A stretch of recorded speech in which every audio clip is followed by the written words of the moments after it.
Welcome in once again to the Great Outdoors by Holston Distributing, and we are up here at one of my favorite places in the Tri-Cities. It is Bays Mountain Park here in Kingsport. They're celebrating their 50th anniversary, and I'm joined by senior naturalist here, Megan Krager. And Megan, we've been talking for the past couple of weeks about hiking and getting started hiking.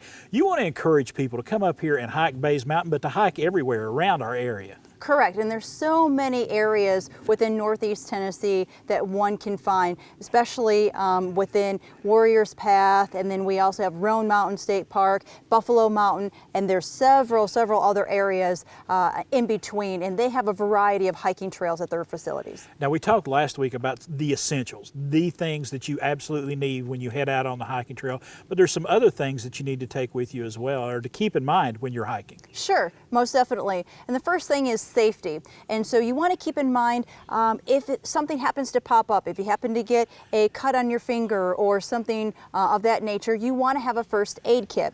And so sometimes you can have a small first aid kit, which will be fine. You can put your bare essentials in it, antiseptics, a couple of Band-Aids, and you'll be good with that. And so a nice small first aid kit will help you out along the journey, or it can also help out another hiker that you see along the journey that may need some help.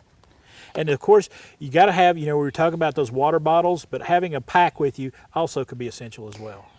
I don't know I don't know about you, but when I hike, I have a tendency to like to keep my hands free. Right. And so I like to keep my water bottles on my sides, on my hip, so that I can go ahead and grab it very quickly. And so there's a variety of different bags that you can see at a variety of different stores that you can take along on your journey. Some that are for day campers or day packers, and then some if you just want to have like a quick 2-hour hike, you can put something around your waist real quickly. You don't have all of those parts and pieces. You can still put your keys and your identification in a small bag itself. However, you still have a few areas, a few places in your pack to still store something with. And you mentioned a moment ago having something in your hands. Correct. And one thing that you need to keep in your hands sometimes for a lot of people are those hiking poles. Correct, and especially when you're going up inclines. Some individuals have a hard time going up the incline, and it's very hard on their knees. And there are a variety of hiking poles that we have over at a variety of outdoor stores in our area. And some of them are just a plain wooden shaft. You'll have to figure out which height you need for the height that you are. And then some of them are adjustable. And again, these particular poles help one to make it up those steep areas. Also too, if you don't have a lot of balance, those hiking poles can provide that extra balance for you.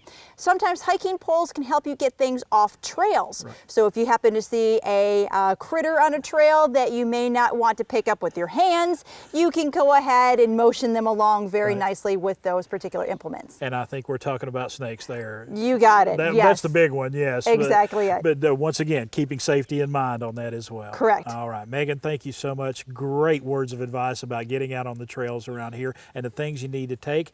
And we want to thank our folks down there at Holston Distributing for sponsoring the Great Outdoors. We really enjoy being out here hiking and biking and taking advantage of all that East Tennessee and Southwest Virginia has to offer.